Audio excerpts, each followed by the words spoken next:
Hello and welcome to Watching the Tudors. I'm Heather. And I'm Jonathan. And this is the show where we rewatch or watch for the first time the Tudors and talk about what was real, what was dramatic license, what was just made up, and everything like that. Go through the story behind the drama. Yeah.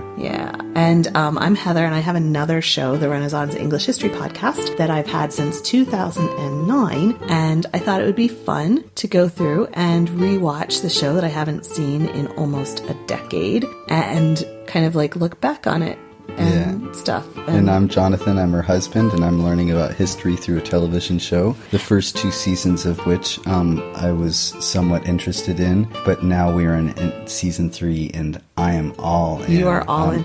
I'm really enjoying this, and I just have to say, I'm so curious about the history, so I'm excited about this. The show. last 2 nights in a row, what started off as mere just chatting after Hannah was in bed turned into massive history lessons for you. Yes, and I was so interested. We talked about the Wars of the Roses. Yeah. You got all clear on the 3 sons of York. Yeah. And how Henry, because we were talking about Henry Tudor, and you got really clear on what was going on there. We talked about Henry VI, then we talked about... I know what happened with Richard and Edward. You know who killed the princes. Yeah, well, I mean, it's a mystery. It's a history's mystery. So, and then what did we talk about last night? I forget. Last night was a long one too. Yeah, I don't know. I was into it too, though. I forgot. It was good. Anyway, so you're becoming a history nerd like me. A little bit, yeah. It's becoming interesting. And you bought a history book today. I did. I bought a history book. So look at that. I'm being converted. It's officially on. Yeah. All right. So this is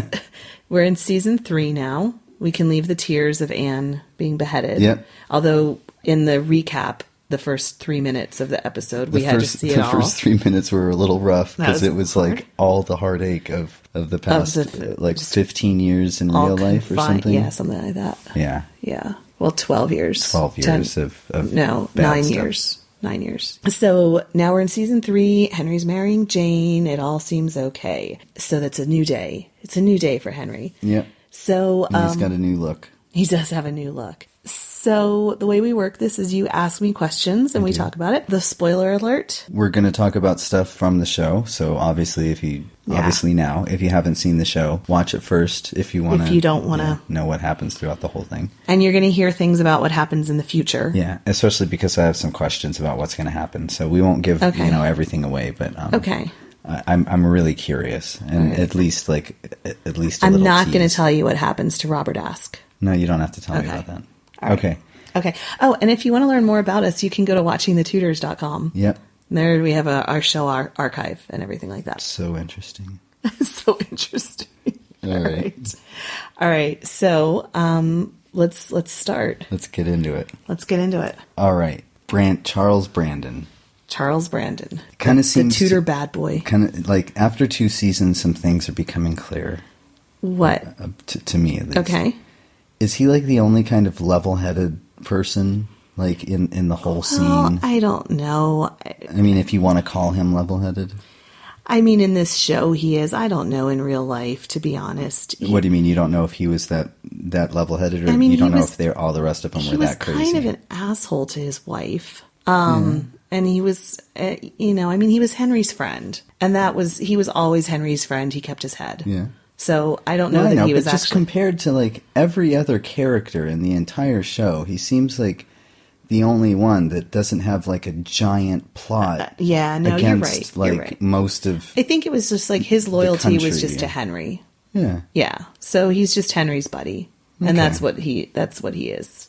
Yeah. And he doesn't he's more traditional in a lot of ways, but yeah. Yeah, I don't think he had a big plot. What made you think that? Like, what part was it? I don't remember. It was just at the it was when, I don't know. It was right at the beginning. I just got hit with this brainwave. Yeah, well, no, it was. I think the king was telling Brandon to do something. Okay. And I was just thinking, like, gosh, Brandon's like the only one who's not insane in this place. Like, I mean, just Cromwell's out to like change the world, and like. I'm not saying they're all bad people, but they're just all like got agendas. Their hands in many things, and Brandon just seems like a normal womanizing, that's fair, rich dude. So. Yeah, I don't know a whole lot about Charles Brandon. There's some books on him. Okay. Yeah, he never Maybe was I never will that. read a book on Charles Brandon. And then you can tell me about him. Yeah. I just know I don't he know was about all that. He was kind of a jerk to his wife, the French Queen Mary, when he married. All right. So, you know, his ward Catherine Willoughby that he remarried. Catherine Willoughby was actually engaged to his son, but then the French Queen, Henry's sister died, and so he didn't even give up his mourning. He didn't even finish his mourning period. He just married her in an instant. It's like, sorry, son, you're no longer engaged to her. I'm gonna marry her. Bummer. All right. So then they had the party. Yes. Would they have whole geese? Yeah, and actually, the swan. Wait, at the end of the last swan, at the end of the last episode, when it showed Henry digging into the swan after Anne's, and I said to you, we weren't recording. That was actually royalty were the only people that were allowed to eat swans, and even to this day, there's a law in England that you can't touch a swan unless you're the king or queen, unless you're the monarch. Or I think it's you can't touch a swan. Maybe you can't eat a swan. I think it's that you can't touch a swan because it's really weird. So I just think it's interesting. So, I mean, that was, yes, they would do amazing things. When you look at paintings, these banquets and stuff, they would, the artistry with which they would do, not for every day, but for super special occasions. Yeah. And they would do things like bake pies, those 4 and 20 blackbirds baked in a pie, that nursery rhyme. And they would do things where they baked birds in a pie, but they were still alive, and then you take the top off and they go flying off. That's and weird. Stuff like that. Yeah, they did all kinds of. It's neat. Sir Francis Bryan. Sir Francis Bryan, yes. Who is this guy? This guy is something this guy else. Is something. They actually he had a nickname. He was called the Vicar from Hell. He wasn't royalty. He was just a buddy of Henry's, and he was at court at this time. And Do you know if he had an eye? He did. He lost an eye in a jousting accident. Actually, the year before, I think it was 1535 when he lost his eye in a jousting accident. So yes, and he was a buddy of Henry's. He was the same age as Henry. They'd grown up being friends with each other, and so I'm guessing because of his nickname, he was somewhat like this. This character, just like a brash. Yep. He in Wikipedia it says his rakish sexual life and his lack of principle at the time, and at the time of his cousin Anne Boleyn's downfall, led him to be called the Vicar of Hell. Oh, so he was Anne Boleyn's cousin. Yeah, the Bryan family. Yeah.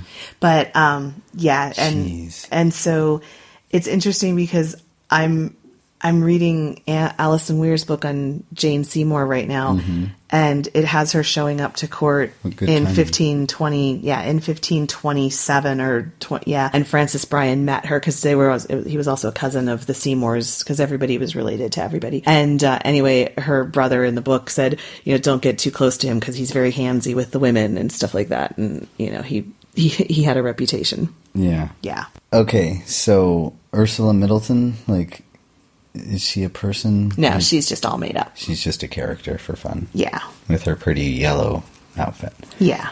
And I think she's going to provide the required amount of things to keep it interesting for the men. I see. I think that's her role in this. Yeah.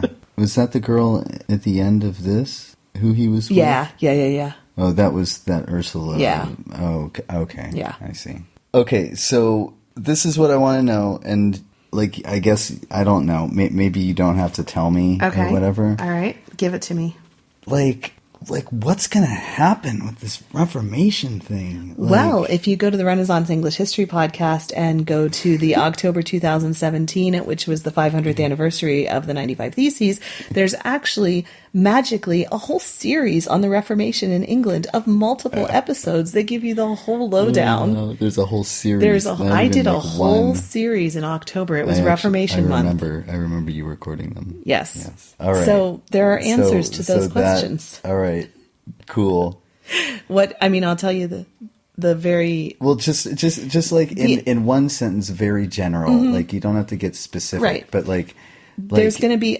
I got it. Okay. There's going to be a lot of messiness for the next 25, 20, 30 years, and then the Elizabethan settlement is going to be a compromise in which neither side is happy, and that's the mark of a great compromise. Okay, but Henry's not going to go back to being Catholic or anything. Henry waffled back and forth so based Henry's on just confused. whoever, and he never went back to being fully Catholic. Yeah. But and we talked about this before. Until the day he died, he was persecuting both Protestants and Catholics. Okay, so it's just a mess. Like he never wavered. He never ever wavered from transubstantiation, which is the miracle of the Mass, where the bread and wine literally turns into the body and blood of Christ. Mm-hmm. He never wavered from that. If you didn't believe in that, you were burned as a heretic.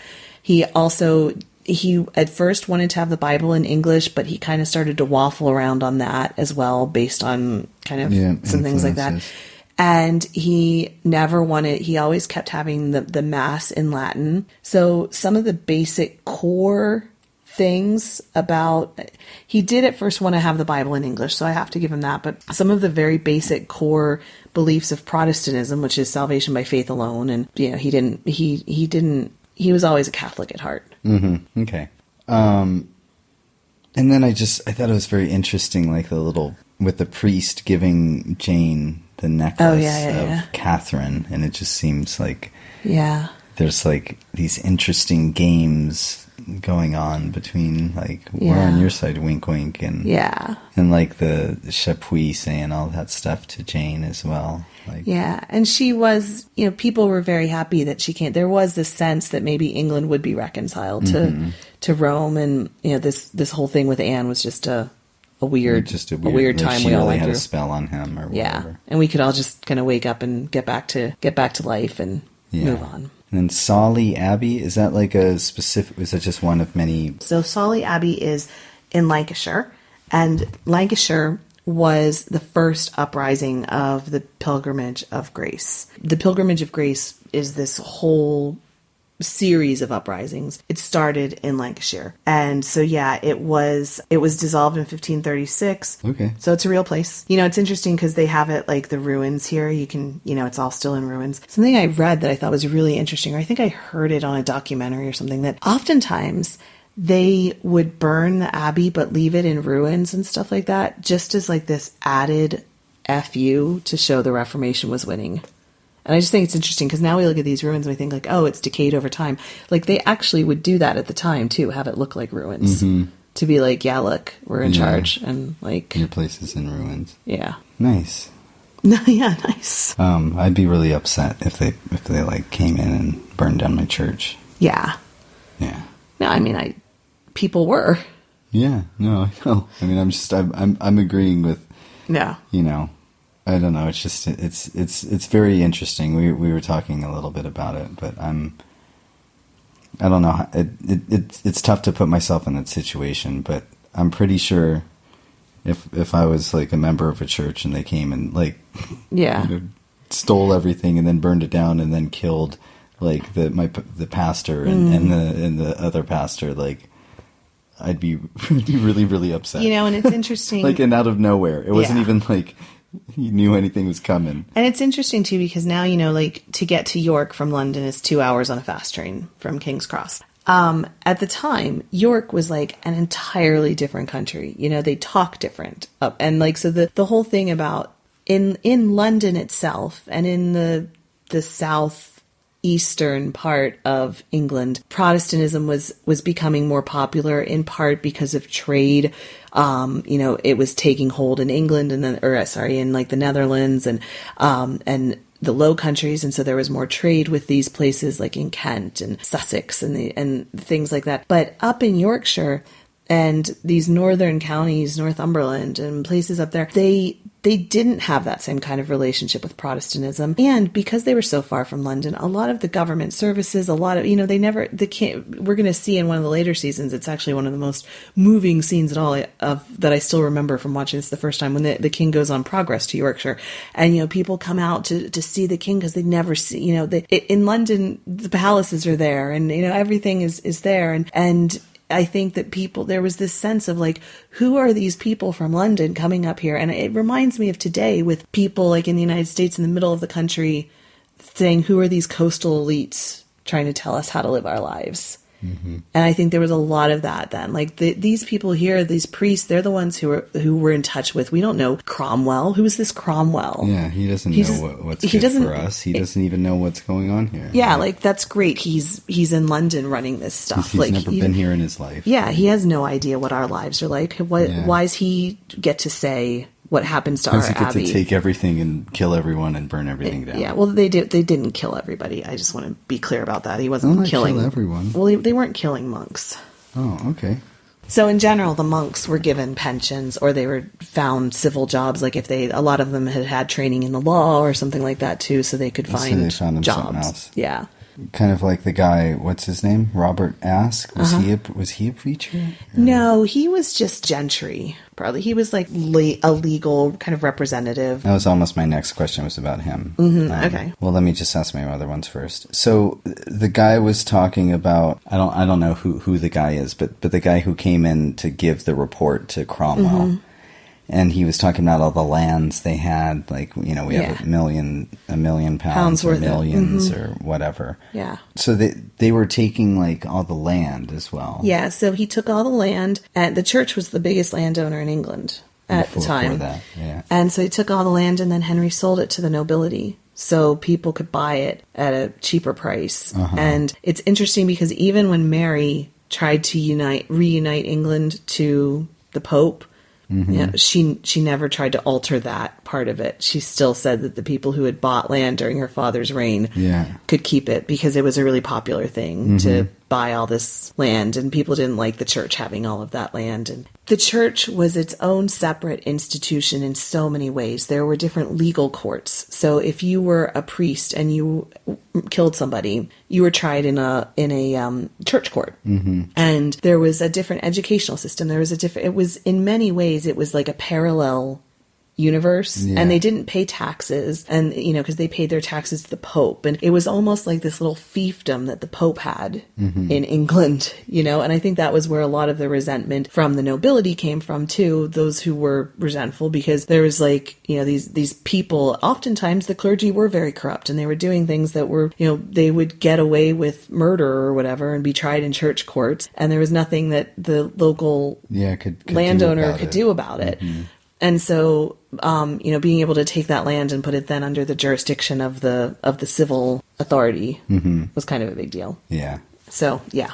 Okay. George Boleyn's wife. Yes. What's her name? Jane. She got a position, like she really got that position. She came back to Jane's court. Chief maid or whatever she called her. Chief lady in waiting. All right. So she went away from court for a couple of months. She had to negotiate for her dowry from her father-in-law, for her widow's dower. And then Cromwell did step in and help her. And then she came back to court. The thing is, though, in that show, I said, ask me about that. She's wearing white. You mentioned about her dress. The thing about Jane that is one of the signs that she and George actually maybe had loved each other is that she stayed in mourning. All of her clothes were black when they went through her wardrobe after she was executed.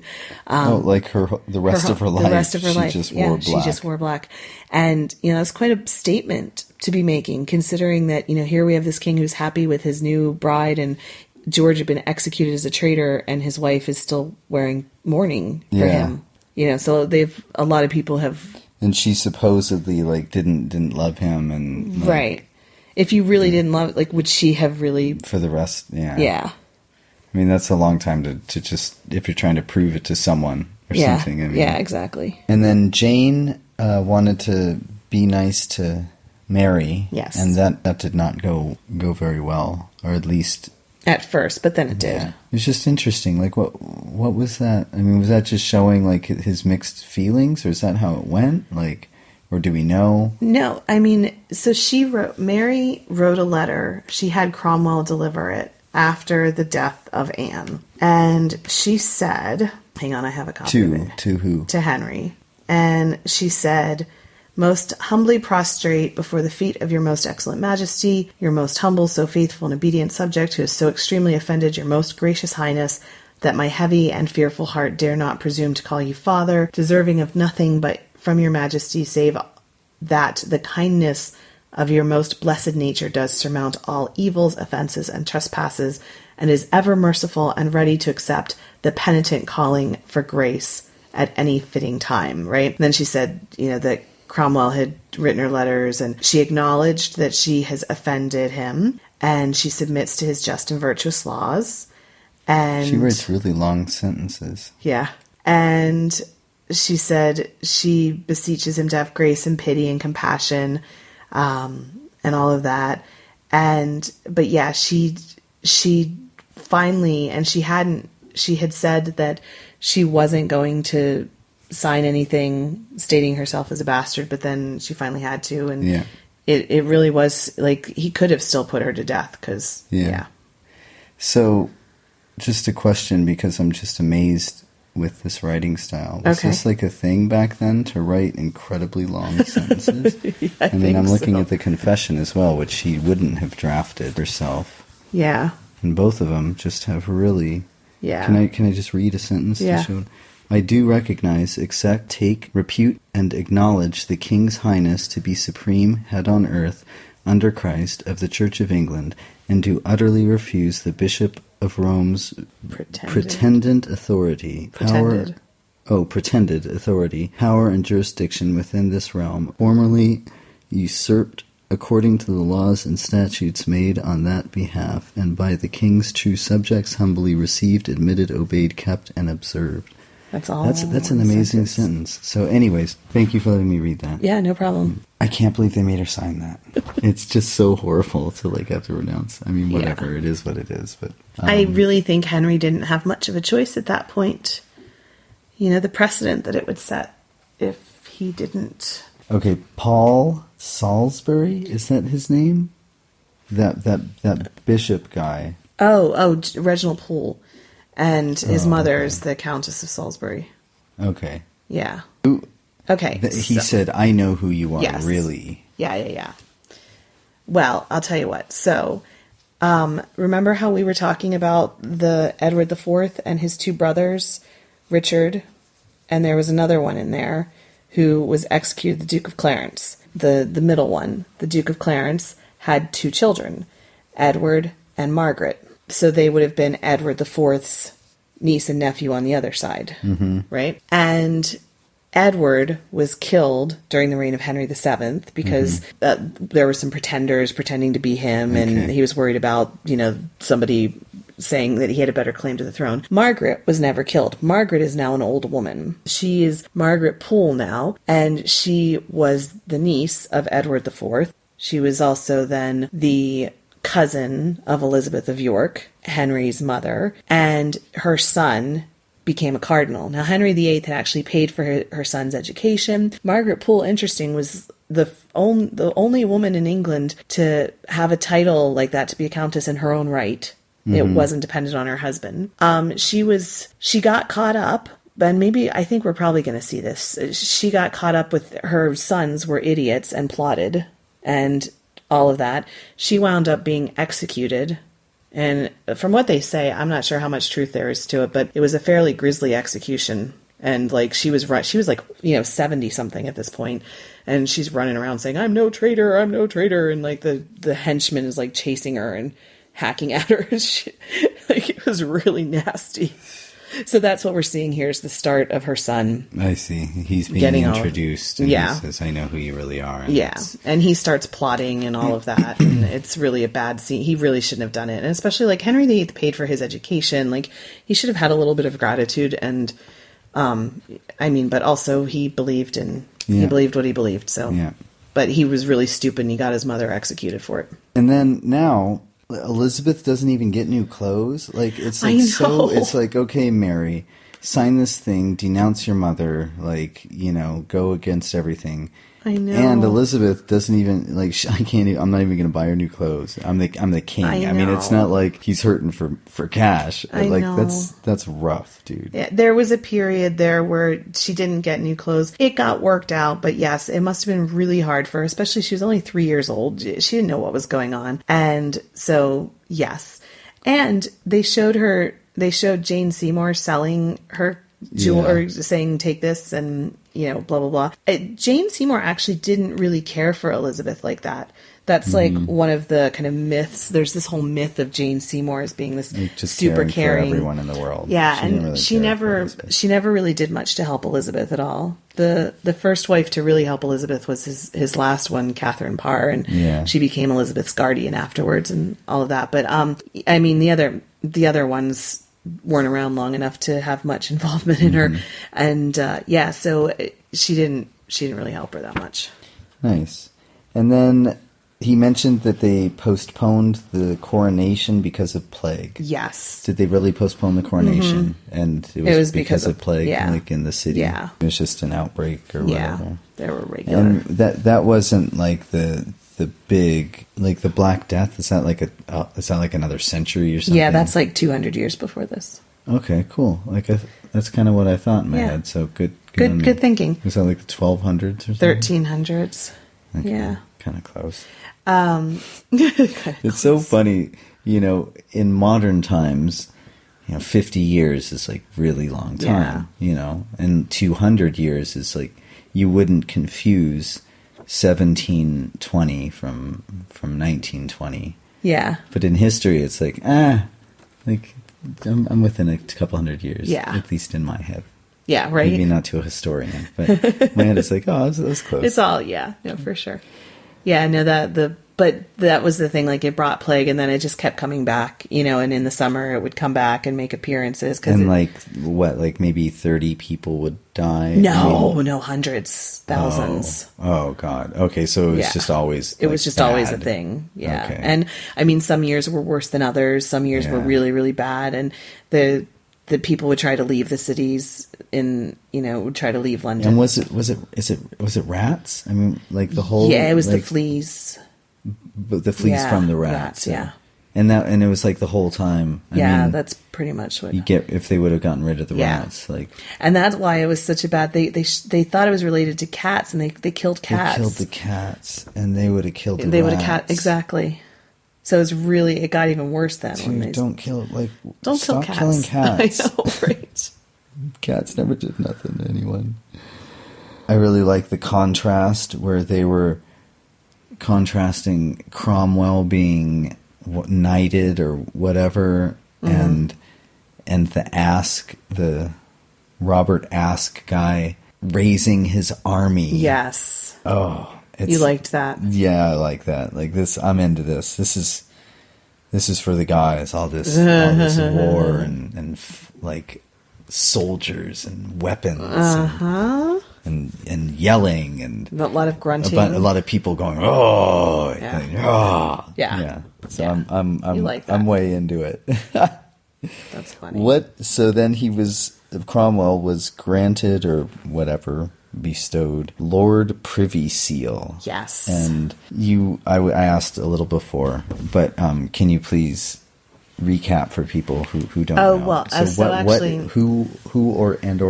is the Lord Privy Seal? That's the person who owns the King's Seal as opposed to the State Seal. So I told you the wrong thing when we were talking about it earlier. I said it was the State Seal. It's the person who has the King's personal seal. Okay. So and that's like the seal is in like the thing you stamp the wax. Yeah, exactly. Okay. Yeah. So the keeper of the Privy Seal is the keeper of the King's personal. So any of the messages that go out, like he keeps in his pocket, he keeps it with or him. whatever.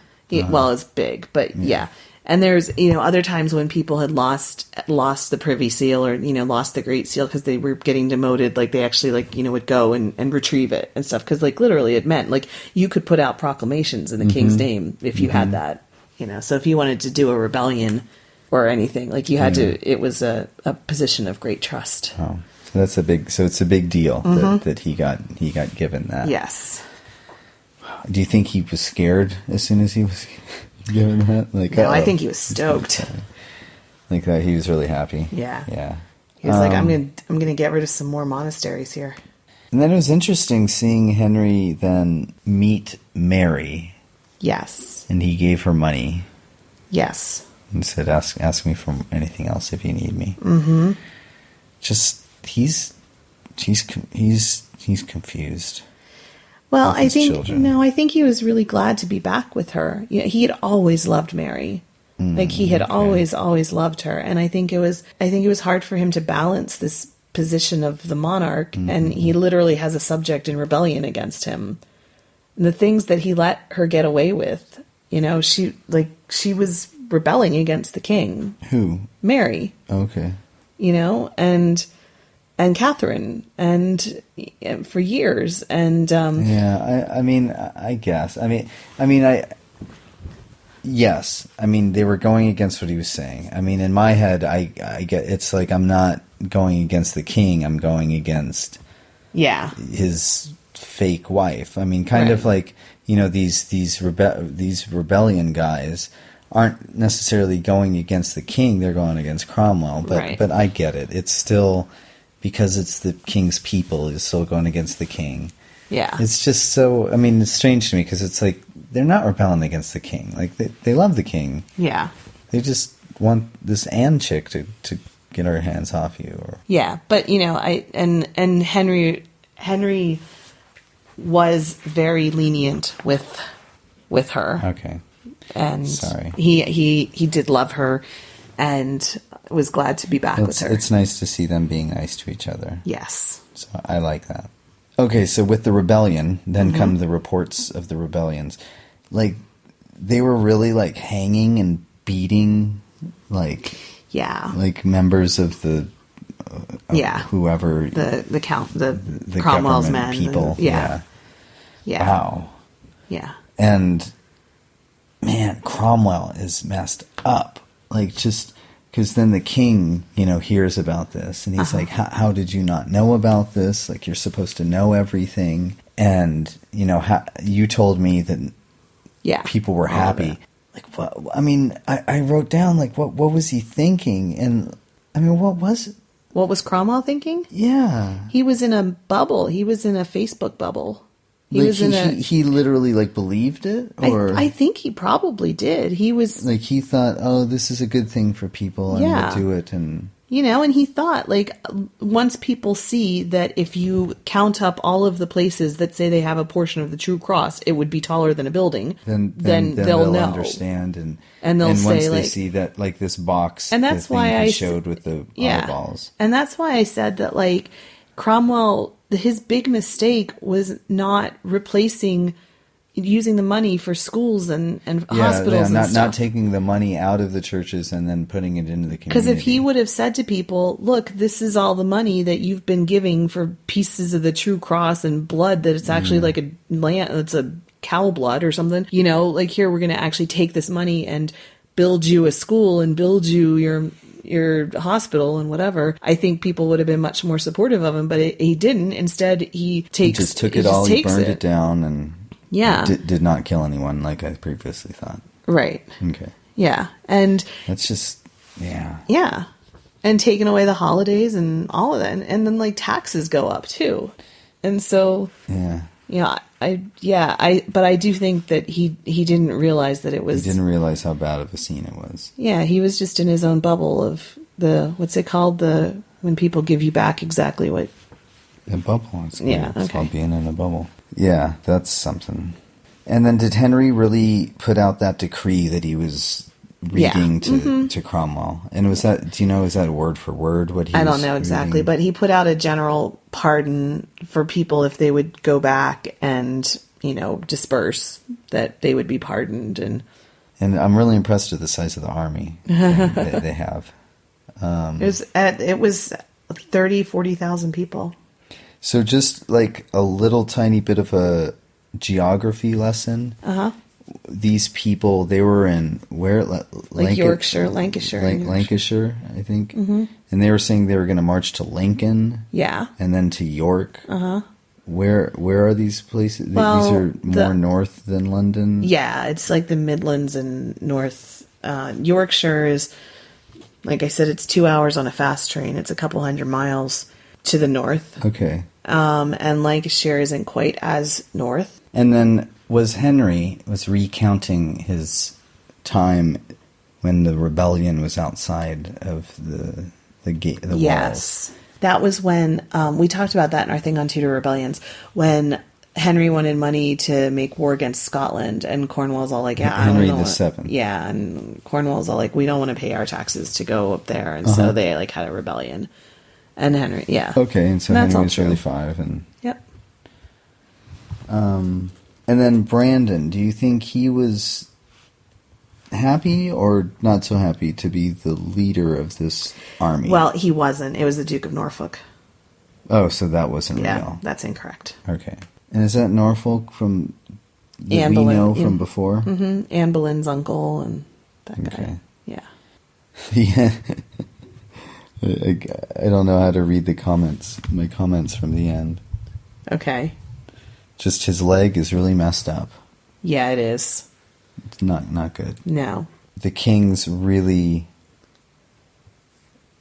going hard against the people, like, because that's when Cromwell comes in, and he talks about the rebellion, and and he says, like, if I'll kill their wives and their children, and just destroy them or whatever. Yeah.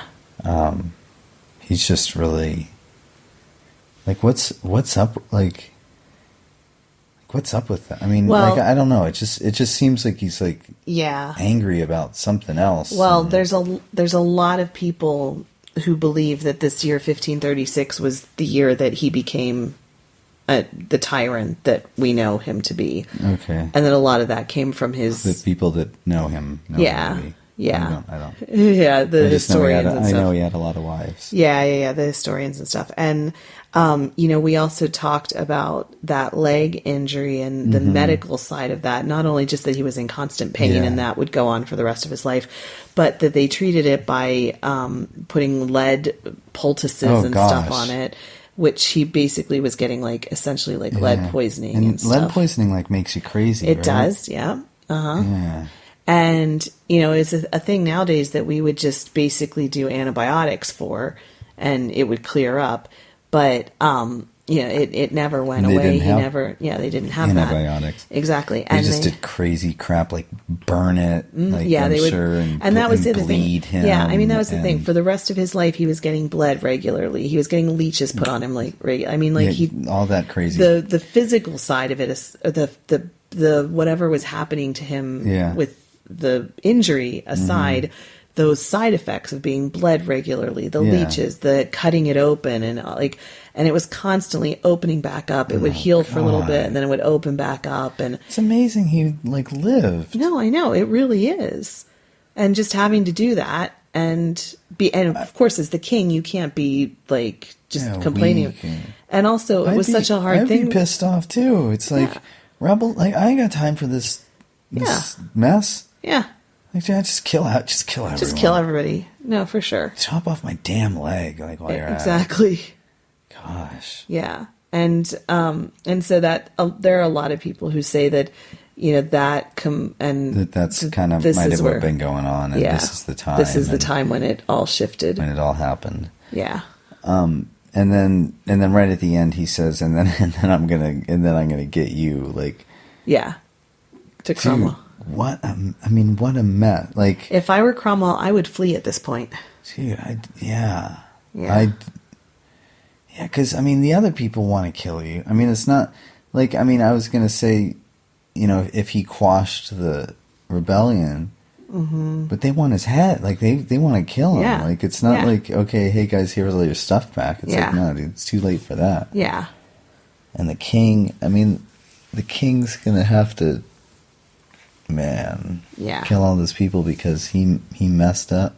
All right. Yep. So is that it? That's the show. That's the show. Okay, we ended on a good note. Well, thank you for listening to us, and we really appreciate it. We'll have show notes and more information about us and everything like that. Our whole archive at watchingthetudors.com. If you like this show, you can leave us a rating on iTunes. We would certainly appreciate that. And, thank you for listening. We'll be back again in about 2 weeks. All right. All right. We'll see you later. Thank Take care. you. Bye-bye. Bye.